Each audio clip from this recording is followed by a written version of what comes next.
এক মুহূর্তের জন্য অন্তরা মনে করেছিল যাই হোক না কেন রুদ্র তাকে বাড়ি থেকে বের করে দেবে না। বের হয়ে যাও। রুদ্রা প্লিজ, আমি কোথায় যাব? রুদ্রা প্লিজ আমার সাথে এমন করো না। আমি তোমার স্ত্রী, প্লিজ এটা করো না। তুমি যেমন চাও আমি তেমনই থাকব, কিন্তু প্লিজ আমাকে বাড়ি থেকে বের করে দিও না। Please please please please please.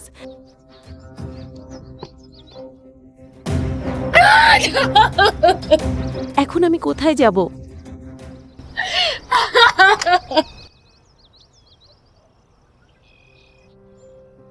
অন্তরাকে চিরদিনের জন্য বাড়ি থেকে বের করে দেওয়ার গায়ত্রীর পরিকল্পনা সফল হয়েছিল। তার পথের কাঁটা এখন অবশেষে সরে গেছে বলে সে মনে করল।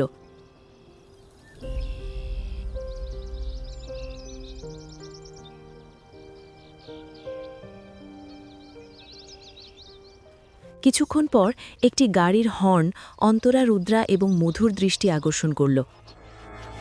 অন্তরা গাড়ির ভেতরে তাকিয়ে স্তব্ধ হয়ে গেল। কিছু বোঝার আগেই একটি হাত তাকে ভেতরে টেনে নিল, আর দামি অডি গাড়িটি দ্রুত গতিতে চলে গেল। দরজা খোলা আর বন্ধ হওয়ার সেই ছোট্ট মুহূর্তে রুদ্রা এবং মধু ভেতরে বসে থাকা ব্যক্তির এক ঝলক দেখেছিল, আর তাদের পায়ের নিচ থেকে যেন মাটি সরে গেল। কে ছিল যে অন্তরাকে নিয়ে গেল? সে কি রক্ষাকর্তা, না অন্তরা আবার কোনো ষড়যন্ত্রের শিকার হতে চলেছে? অন্তরা কি কোনোদিন গায়ত্রীকে যোগ্য জবাব দিতে পারবে? অন্তরা আর রুদ্রার সম্পর্কের রহস্য কি? নাকি আবারও অশুভ শক্তির জয় হবে? গাড়ির ভেতরের মানুষটিকে দেখে অন্তরা অঝরে কাঁদতে শুরু করল। সেই মানুষটি আর কেউ নয়, তার সবচেয়ে কাছের বন্ধু তানভি। তানভি অন্তরাকে জড়িয়ে ধরল। অন্তরা, তোমার সাথে যা হয়েছে তার প্রতিশোধ আমরা নেব।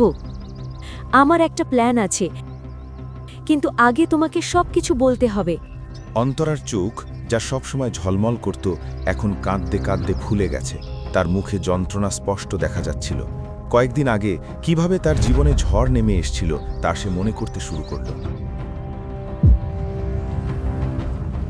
আমি কি কোনোদিন মা হতে পারবো না? কিন্তু আমার বিয়ে তো সেই শর্তেই হয়েছিল যে আমি তাকে একটা সন্তান দেব। রিপোর্টটা অন্তরার হাত থেকে পুড়ে গেল। এক মুহূর্তে তার জীবনের সব সুখ দুঃখে পরিণত হল।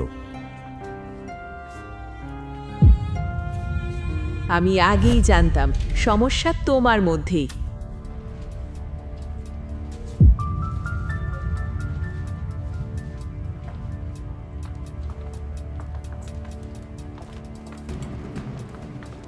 তাই তো 4 বছরেও তুমি একটা সন্তান জন্ম দিতে পারোনি। প্লিজ প্লিজ বাড়ি গিয়ে কথা বলি। কেন এখানে লজ্জা পাচ্ছ? 4 বছর ধরে আমাকে ঠাকুমা বানাতে না পারার সময় তোমার লজ্জা হয়নি? তুমি আমাদের পরিবারে আসার পর থেকেই আমাদের ভাগ্য খারাপ হয়ে গেছে। শাশুড়ির তিরস্কার সহ্য করছিল অন্তরা। তখনই সে হাসপাতালের করিডোরে তার স্বামী রুদ্রকে আসতে দেখল। রুদ্রা,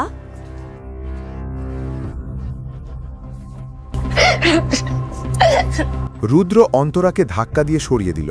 সে উত্তেজিত হয়ে তার মায়ের কাছে দৌড়ে গিয়ে বলল, রিপোর্ট পজিটিভ। আন্তারার শাশুড়ির রাগ হঠাৎ আনন্দে পরিণত হলো। মা রানীর কৃপায় আমার স্বপ্ন অবশেষে পূরণ হচ্ছে। স্বামী আর শাশুড়ির আচরণের এই পরিবর্তন দেখে অন্তরা বিভ্রান্ত হয়ে গেল। কিন্তু সে কিছু বোঝার আগেই তার মামাতো বোন গায়ত্রী সেখানে এসে শাশুড়ির পায়ে হাত দিল।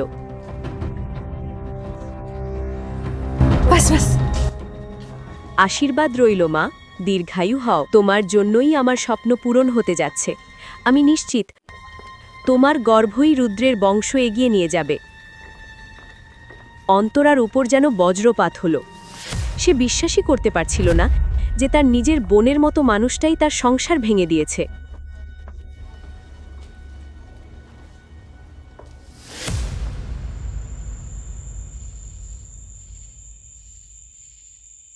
তুমি কিছু বলো বা না বলো, হাসপাতালের স্টাফ আমাকে সব বলে দিয়েছে।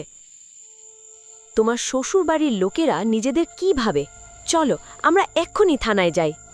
ভাগ্যে যা লেখা আছে কেউ তা বদলাতে পারে না। আমি আগেই বলেছি, কাঁদা ভালো নয়।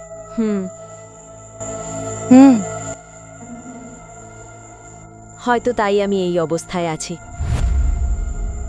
তানভি, তুমি তো সব সময় বলতে একটু পান করো আর সব দুঃখ ভুলে যাও, তাই না?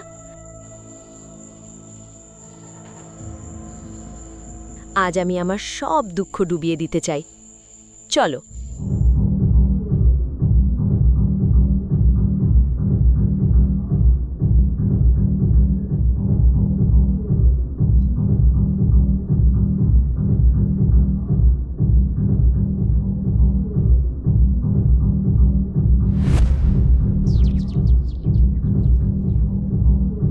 কেমন লাগছে? দিদি প্লিজ প্লিজ, তোমার স্বামীর সন্তান আমার পেটে আছে, আমাকে মারো না। আর আমি তোমার থেকে ডিভোর্স চাই।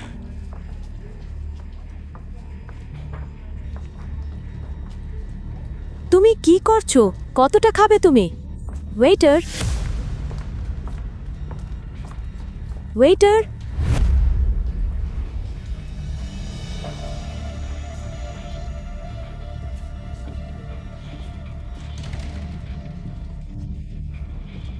তোমাকে থামতে হবে।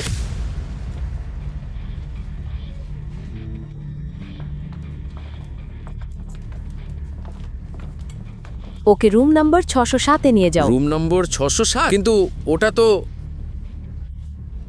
তুমি ওর সাথে যাও, আমি এটিএম থেকে কিছু টাকা তুলে আসছি, ঠিক আছে? তানভি কি অন্তরার বিরুদ্ধে কোনো ষড়যন্ত্র করছিল? সেই রাতে অন্তরা পুরোপুরি মদের নেশায় ডুবেছিল। সে টলতে টলতে রুমের দিকে এগোচ্ছিল।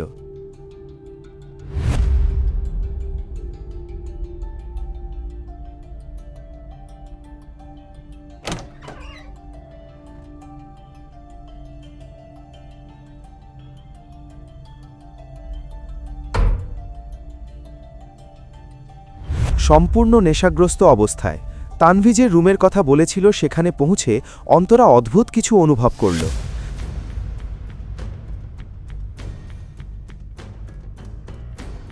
যেন একটা ছায়া তার দিকে এগিয়ে আসছে।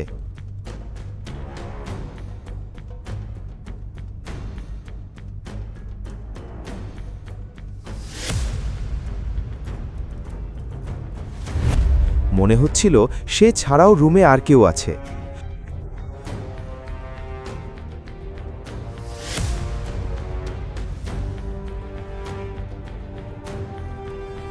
প্রথমে সে শুধু ছায়ার উপস্থিতি অনুভব করল, কিন্তু হঠাৎ করেই সে মেঝেতে সেই ছায়াটাকে স্পষ্ট দেখতে পেল।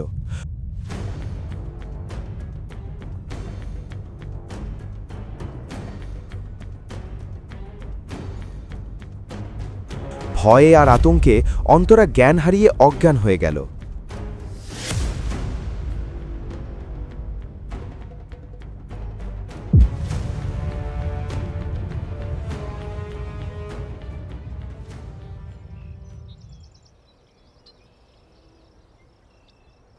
পরের সকালে অন্তরা ঘুম থেকে উঠতেই তার মাথা ঘুরতে লাগল। আগের রাতে সে এত বেশি মদ খেয়েছিল যে হোটেলের রুমে ঢোকার পর কি হয়েছিল কিছুই তার মনে নেই। বিছানা থেকে উঠে দাঁড়ানোর সময় তার পেটের কাছে অদ্ভুত একটা ভারী ভাব অনুভব করল।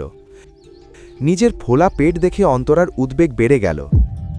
সম্পূর্ণ আতঙ্কিত অবস্থায় সে আয়নার দিকে দৌড়ে গেল, আর যা দেখল তাতে সে পুরোপুরি স্তব্ধ হয়ে গেল। তার কাঁধ আর পিঠে অদ্ভুত কিছু দাগ ছিল। গতরাতে নেশায় অচেতন অন্তরার সাথে কিছু একটা ঘটেছিল, যা আমরা সবচেয়ে খারাপ দুঃস্বপ্নেও কল্পনা করতে পারি না। আমার পেট এটা এত ফুলে গেল কিভাবে? আর আমার কাঁধেই দাগগুলো, এগুলো কি? গত রাতে কি হয়েছিল আমি কিছুই মনে করতে পারছি না কেন? এক রাতেই অন্তরা কিভাবে গর্ভবতী হয়ে গেল? তার সঙ্গে আসলে কি ঘটেছিল? তার কাঁধের দাগটার অর্থ কি? এই সব কিছুর সঙ্গে কি তানভিও জড়িত? অন্তরা তার মাথায় চাপ দিয়ে আগের রাতের কথা মনে করার চেষ্টা করল, কিন্তু সবকিছুই ছিল একেবারে ফাঁকা। আমার ফোন, আমার ফোন! যখন সে তার ফোন চেক করল তখন দেখল তানভীর ৪৫টি মিসড কল আছে। ঠিক তখনই আবার তার ফোন বেজে উঠল। গত রাত থেকে তোমাকে খুঁজছি। আমি মনে হচ্ছে আমি হোটেল রুমে আছি। একবার তোমার রুম নম্বরটা দেখে আমাকে বলো।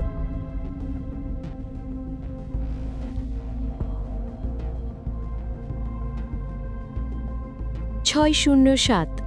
607 নম্বর রুমের কথা শুনে তানভীর স্বস্তির নিঃশ্বাস ফেলল ঠিক আছে। এবং তাড়াতাড়ি করে অন্তরার কাছে চলে গেল।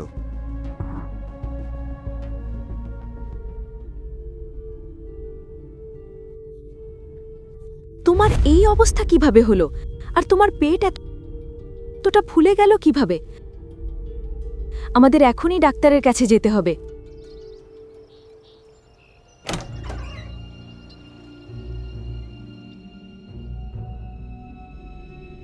রিপোর্ট এসে গেছে, তুমি গর্ভবতী।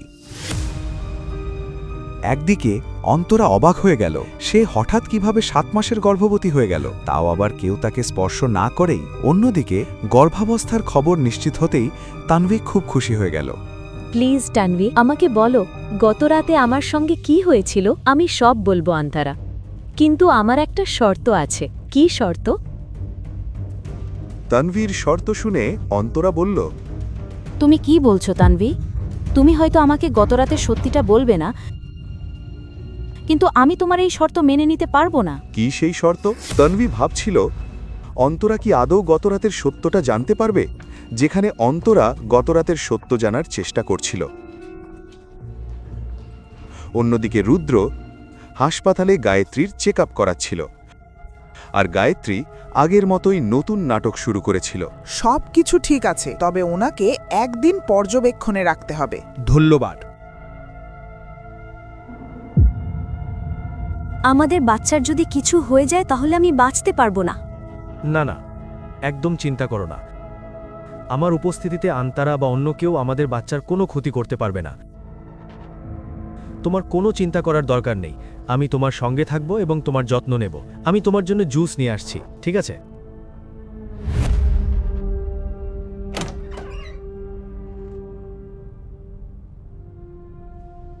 এখনো পর্যন্ত ছবিগুলো কেন আসেনি? ম্যাডাম, মেয়েটা ছাড়া আমরা ছবি কোথা থেকে পাঠাবো? আমরা সারা রাত তাকে খুঁজেছি, কিন্তু পাইনি। কোথায় উধাও হয়ে গেল? একবার তাকে খুঁজে পেলেই আমি তাকে শাস্তি দেব। এদিকে অন্তরার মোবাইলে একটি মেসেজ এলো। 602 নম্বর রুমে 10 জন লোক আছে যারা তোমার সঙ্গে খারাপ কিছু করতে চায়, আর তাদের গায়ত্রী পাঠিয়েছে। কি? কিন্তু তুমি কে? আর এসব তুমি কিভাবে জানো?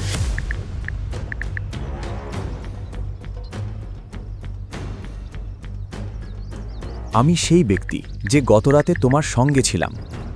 তোমার জীবন পুরোপুরি বদলে যেতে চলেছে।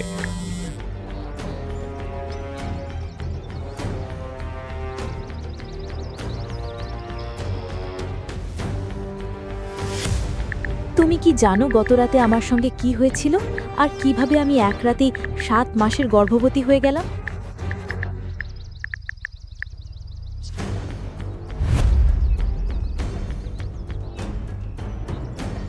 আমি সব জানি।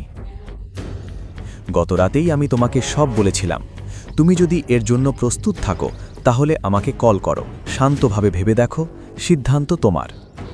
আমি তোমার উপর হওয়া প্রতিটা অন্যায়ের প্রতিশোধ নেব এবং তোমার অধিকার তোমাকে ফিরিয়ে দেব। তোমার নিজের mister shadow.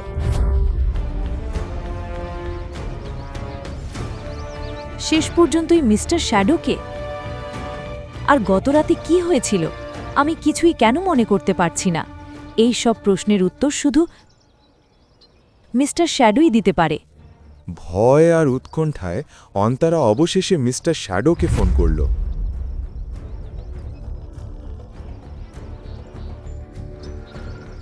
Hello Antara,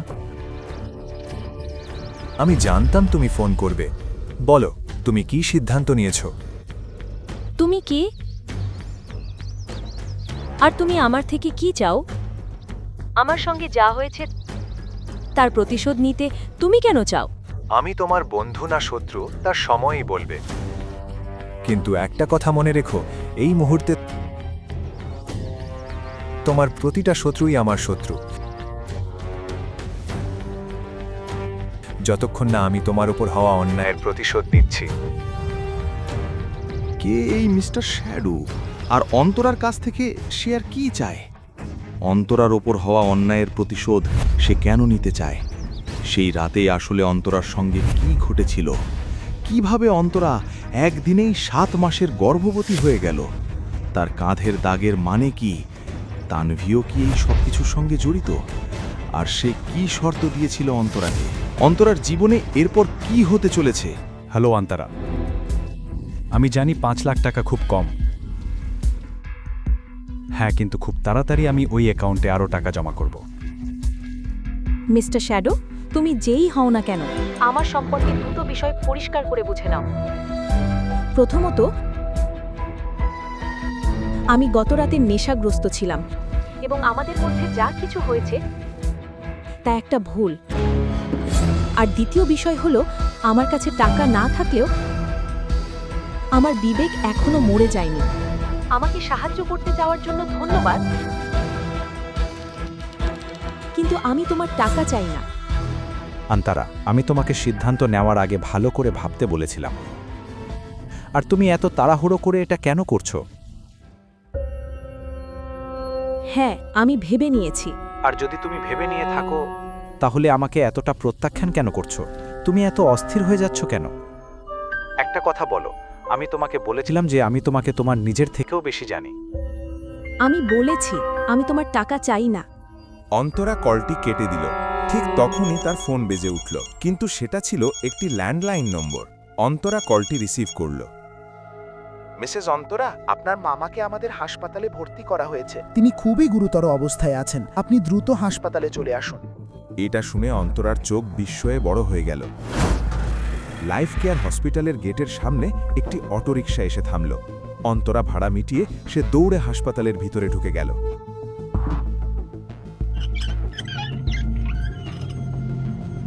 excuse me sister, Mukund Bansal আমার মামা।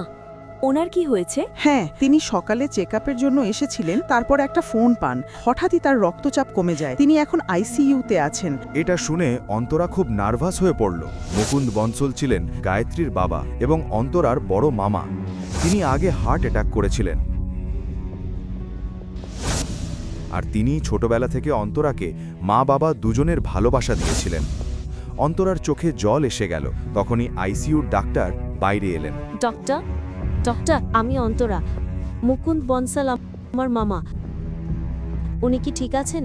দেখুন, তার অবস্থা খুবই সংকটজনক। আমাদের অপারেশন করতে হবে। আমরা আর অপেক্ষা করতে পারি না। দয়া করে 3 লক্ষ টাকা জমা দিন, যাতে আমরা দ্রুত অপারেশন শুরু করতে পারি। আমি টাকা জোগাড় করছি ডক্টর, আপনি অপারেশন শুরু করুন। আমি দুঃখিত অন্তরাজি, আমরা অগ্রিম টাকা ছাড়া অপারেশন শুরু করতে পারবো না। এটা হাসপাতালের নীতির বিরুদ্ধে।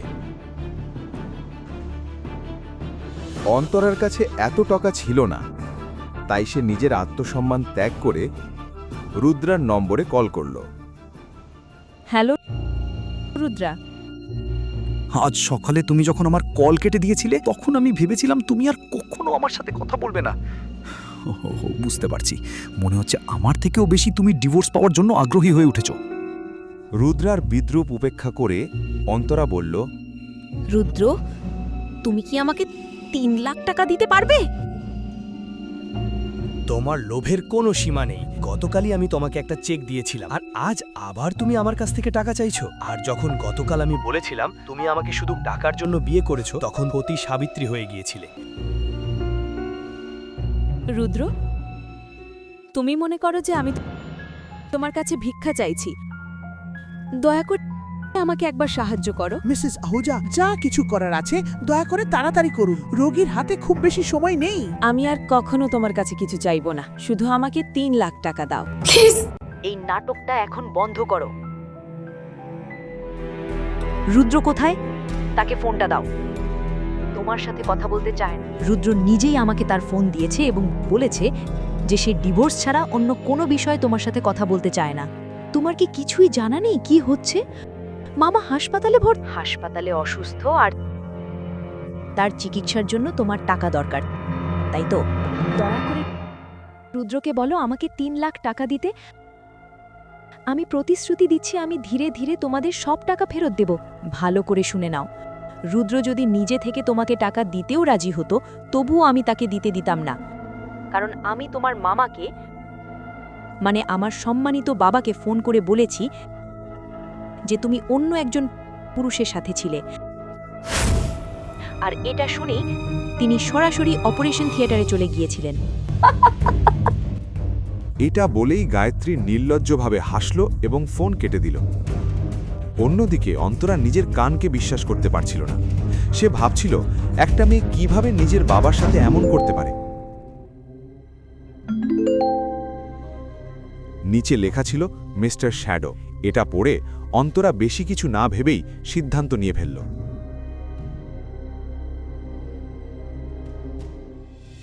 সে তার ওয়ালেট থেকে মিস্টার শ্যাডোর ডেবিট কার্ড বের করল এবং নার্সকে জিজ্ঞেস করল টাকা জমা দেওয়ার সাথে সাথেই অন্তরার মামার অপারেশন শুরু হয়ে যাবে কিনা। অপারেশন অনেকক্ষণ ধরে চলল, কিন্তু অন্তরা সেখান থেকে এক পাও সরল না। 12টায় রুদ্র অন্তরাকে ফোন করল। আন্তারা, আমি ফ্যামিলি কোর্টের বাইরে দাঁড়িয়ে আছি, তুমি কোথায় পৌঁছেছো? আমি আসতে পারবো না। আন্তারা, তুমি বলেছিলে তুমি আসবে, তুমি তোমার কথা থেকে ফিরে যাচ্ছ। না, আমিও যত তাড়াতাড়ি সম্ভব তোমার থেকে মুক্তি পেতে চাই।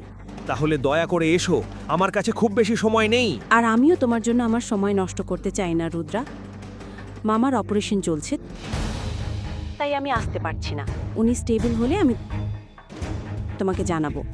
আমি তোমাকে টাকা দিতে অস্বীকার করেছিলাম বলে তুমি এই সব চালাকি করছো, এর মানে কি? একদমই না। তোমার টাকা শুধু তোমার গার্লফ্রেন্ড গায়ত্রীকেই দাও, আমার চাই না। এটা বলে অন্তরা শুধু ফোন কেটে দিল না, বরং সেটি বন্ধও করে দিল। অন্তরার মামার অপারেশন সন্ধ্যা পর্যন্ত চলল। কয়েক ঘন্টা পরে ডাক্তার বাইরে এসে ভালো খবর দিলেন। অন্তরা মন থেকে ডাক্তারকে ধন্যবাদ জানাল। কৃতজ্ঞতা প্রকাশ করার পর অন্তরার মামা মুকুন্দকে আবার ওয়ার্ডে নিয়ে যাওয়া হলো।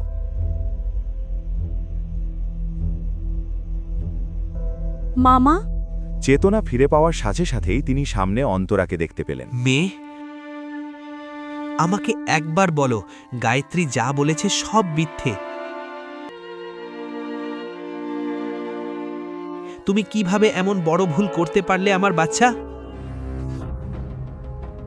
ব্যাপারটা মোটেও সেরকম নয়। এখন আপনার কোনো স্ট্রেস নেওয়া উচিত নয়। রুদ্র কি এসব জানে? হয়তো না। এখন থেকে সাবধান থেকো মেয়ে। ঈশ্বর না করুন এমন কোনো ভুল আবার হয়, এর জন্য তোমার বিয়ে ভেঙে যাবে। মারা যাওয়ার পর আমি তোমার মাকে কি বলবো? মুকুন্দ কথা শেষ করতেই দরজা খোলা শব্দ শোনা গেল। আন্তারা সেই দিকে তাকিয়ে সম্পূর্ণ হতবাক হয়ে গেল। সেখানে রুদ্র দাঁড়িয়েছিল, আর তার সাথে গায়ত্রীও এসেছিল। এখন কেমন লাগছে? আরে রুদ্র বাবা, এসো এসো, বসো। অন্তরামে রুদ্র এত ব্যস্ত, ওকে অপারেশনের কথা বলার কি দরকার ছিল? ওর কাজ অযথা ব্যাহত হয়েছে।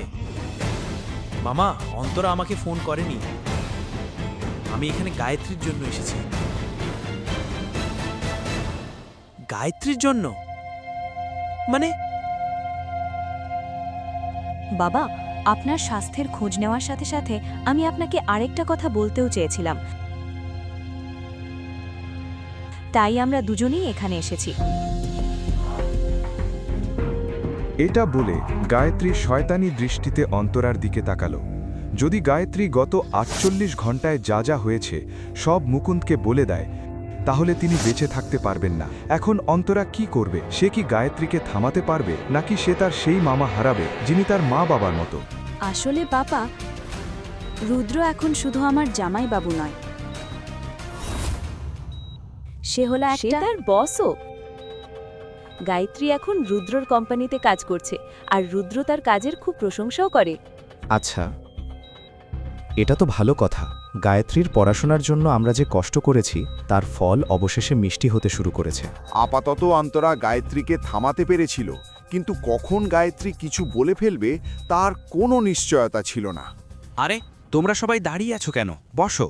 আমরা শুধু আপনার খোঁজ নিতে এসেছিলাম। এখন আপনি ভালো আছেন তাই আমরা যাচ্ছি। আসলে আমার অফিসে দেরি হয়ে যাচ্ছে, তাই আমাকে বেরোতে হবে। তোমরা সবাই তোমাদের কাজ করো, আমাকে নিয়ে চিন্তা করো না। আপনার যদি কোনো কিছুর দরকার হয় আমাকে ফোন করবেন, বা গায়ত্রীকেও ফোন করতে পারেন। রুদ্রর এই পরিপক্কতা দেখে মুকুন্দ সব সময় মনে করতেন যে অন্তরা খুব ভাগ্যবতী যে এমন একজন ভদ্রলোককে পেয়েছে। আজ এত ব্যস্ততার মাঝেও সে সময় বের করে তাকে দেখতে এসেছে। এতে মুকুন্দর তার প্রতি সম্মান আরও বেড়ে গেল। রুদ্র বাবা। জি মামা, আমি খুশি যে গায়ত্রী তোমার সাথে কাজ করছে। যদিও সে তোমার শ্যালিকা, তবুও এই সম্পর্কের জন্য তার কোনো ভুল যেন তুমি উপেক্ষা না করো। তার দরকার হবে না, গায়ত্রী খুব ভালো কাজ করছে। রুদ্র বাবা, আরেকটা বিষয় ছিল যেটা আমি তোমার সাথে কথা বলতে চেয়েছিলাম। জি বলুন। বাবা, আমার ডাক যে কোনো সময় আসতে পারে, তাই যাওয়ার আগে আমি তোমাদের দুজনের সন্তানদের সাথে খেলতে চাই। মুকুন্দের কথা শুনে অন্তরা মাথা নাড়ল। সে কিভাবে তার মামাকে বলবে যে সে কোনো দিন মা হতে পারবে না? পাপা, হয়তো আপনি জানেন না, কিন্তু এই অন্তরা কখনো আমি ভুলে গিয়েছিলাম। নার্স ওষুধের এই প্রেসক্রিপশনটা দিয়েছেন, এটা মার্সি ফার্মেসি থেকে এনে দাও, নিয়ে এসো। আমি রুদ্রর সাথে একা কথা বলতে চাই। সিস্টার, এমন কি কথা যা এত ব্যক্তিগত যে সবার সামনে বলা যায় না? তাছাড়া আমরা তো সবাই পরিবার, লুকানোর কি আছে, তাই না রুদ্র? মনে হচ্ছে বিদেশে পড়াশোনা করে তুমি ওয়েস্টার্ন কালচারটা বেশ ভালোই শিখে এসেছো। তুমি তোমার জামাইবাবুকে নাম ধরে ডাকছো? গায়ত্রী, স্বামী স্ত্রীর ব্যক্তিগত ব্যাপারে কেউ হস্তক্ষেপ করে না। এখন যাও, ওষুধ নিয়ে আসো।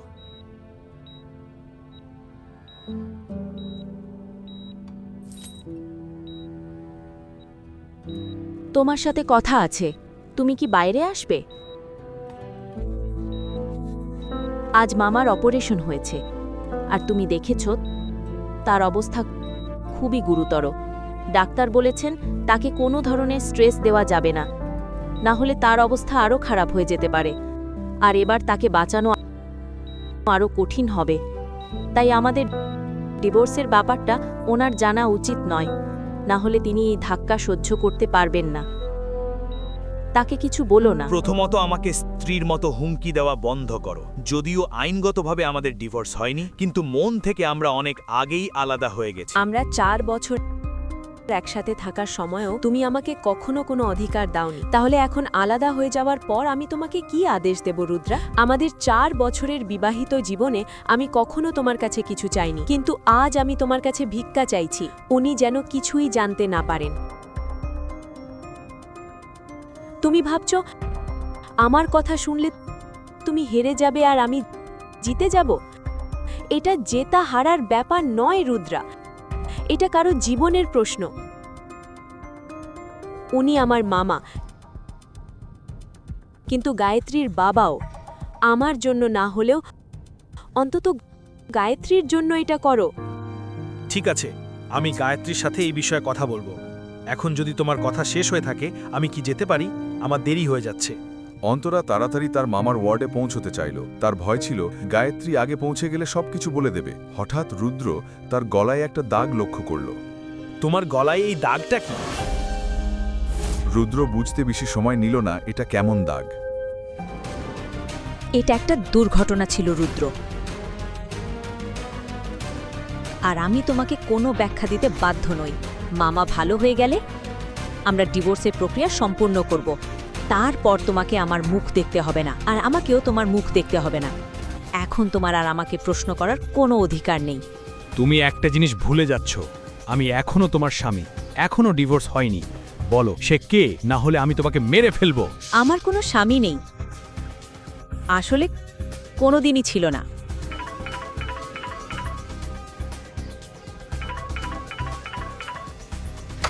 অন্তরা তার কোয়ার্ডের দিকে এগিয়ে গেল। তার একটাই ভয় ছিল, একা পেয়ে গায়ত্রী যেন তার বাবাকে সবকিছু বলে না দেয়। মামা, গায়ত্রী কি ওষুধ নিয়ে আসেনি? না, কি হয়েছে? রুদ্র কি ফিরে আসেনি? রুদ্রর একটা ফোন এসেছিল, তাই তাকে যেতে হয়েছে। কিন্তু সে আমাকে বলেছে আপনাকে জানাতে যে সে কাল অবশ্যই আপনাকে দেখতে আসবে। তুমি খুব ভাগ্যবতী মেয়ে, এমন একজন বুঝদার স্বামী পেয়েছ। আমি আপনার ওষুধ নিয়ে আসছি।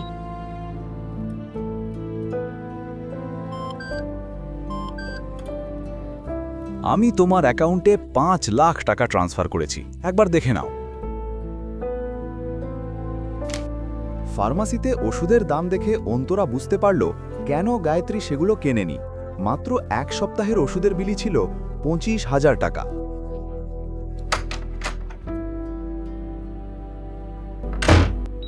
আমি ওষুধ নিয়ে এসেছি, এগুলো এখানে রাখছি। আমাকে এখন যেতে হবে, কিন্তু আমি কাল সকালে তাড়াতাড়ি ফিরে আসব। যখন অন্তরা হোটেল ওশেন স্টারে ঢুকল, তখন রাত 9টা বাজতে 10 মিনিট বাকি। সে জানতে চাইছিল মিস্টার শ্যাডোকে, কিন্তু একই সাথে তার একটু নার্ভাস লাগছিল। অন্তরা রুম নম্বর 607-এর সামনে থামল। সে গভীর শ্বাস নিল এবং দরজার দিকে হাত বাড়াল। তার হাত সামান্য কাঁপছিল। অন্তরা ধীরে দরজা খুলে ভিতরে ঢুকল।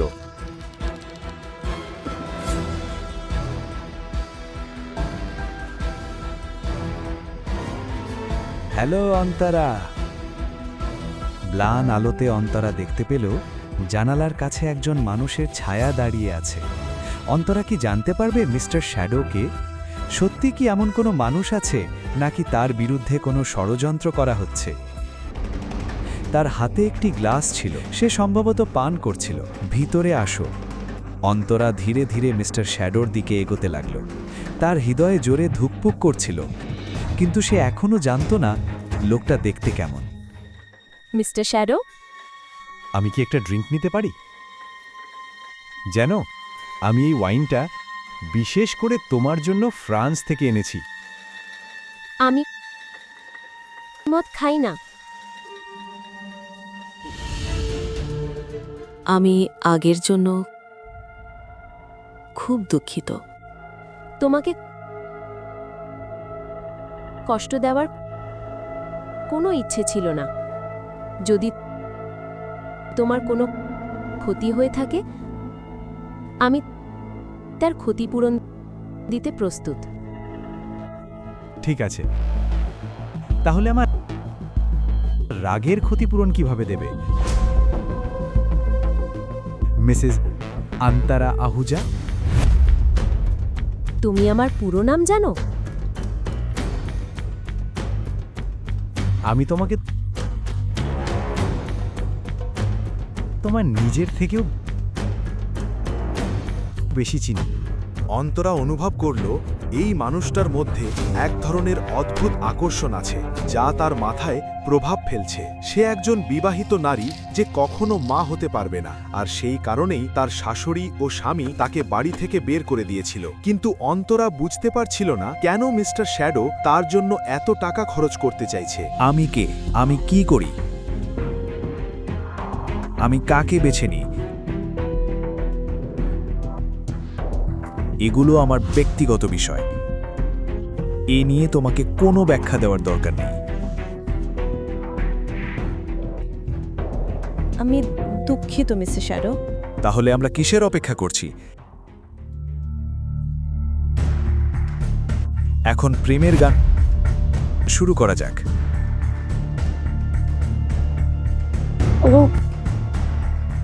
আমার এখনো ডিভোর্স হয়নি। তাতে কি আসে যায়? আমি আগে ডিভোর্স নিতে চেয়েছিলাম, তারপর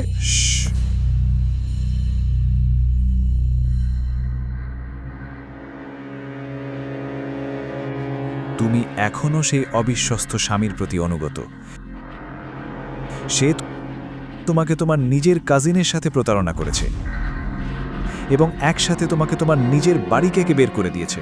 তুমি আমার আন্তারা।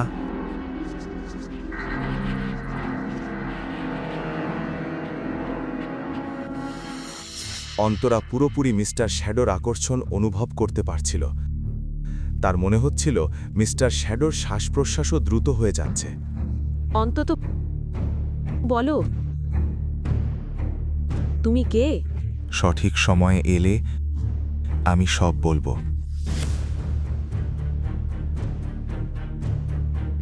আমি তো জানিই না তুমি কে। এমনও হতে পারে অন্য কেউ সুযোগ নিয়ে তোমার জায়গা নিয়ে নেবে। কেউ তোমাকে স্পর্শও করতে পারবে না, একা ঘুমানো তো দূরের কথা।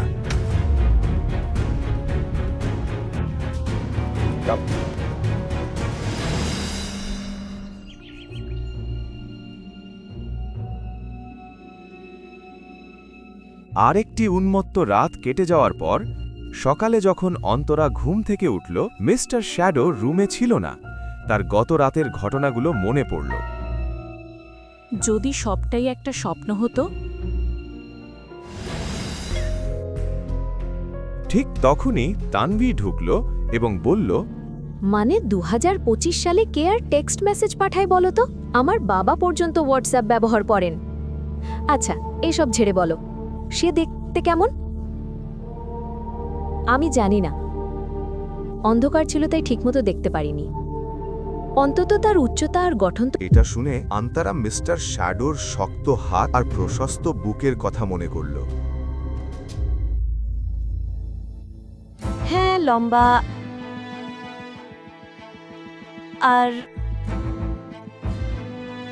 তাকে মনে করতেই তোমার গাল লাল হয়ে গেল কেন? এমন কিছু নেই। যাই হোক, সে যেই হোক, সে খুব ধনী মানুষ।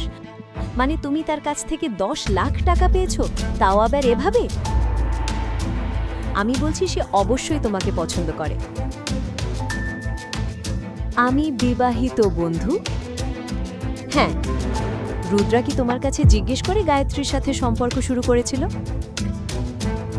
তুমি মিস্টার শ্যাডোর সাথে থাকতে চাও কি না সেটা তোমার সিদ্ধান্ত, কিন্তু আমার মতে তোমার যত তাড়াতাড়ি সম্ভব রুদ্রাকে ডিভোর্স করা উচিত, যাতে তোমাকে আর তার সেই নোংরা মুখ দেখতে না হয়। তন্বী ঠিকই বলেছিল। আন্তারা আহুজা পরিবার আর গায়ত্রীর জন্য যা করার ছিল সবই করেছে। এখন তাদের নিয়ে ভাবার দরকার নেই। তাই তার যত তাড়াতাড়ি সম্ভব রুদ্রকে ডিভোর্স করা উচিত। না, এটা হতে পারে না। কেন নয়? মানে কেমন মানুষ এমনভাবে একজন অচেনা মানুষকে লাখ লাখ টাকা দেয়? হ্যাঁ, আমিও বুঝতে পারছি না। আমি বিবাহিত এবং সন্তান জন্ম দিতে পারি না, তারপরও সে আমার জন্য এত কিছু করছে কেন? কে এই মিস্টার শ্যাডো এবং কেন সে নিজের মুখ দেখাচ্ছে না? এই মানুষের রহস্য কি? সে কি সত্যিই একজন বিকৃত মানুষ? সে কি সত্যি আন্তারাকে সাহায্য করতে চায়, নাকি এটা কোনো ষড়যন্ত্র? পরবর্তী কাহিনী জানতে দেখুন পরের এপিসোড শুধুমাত্র পকেট এফএমে।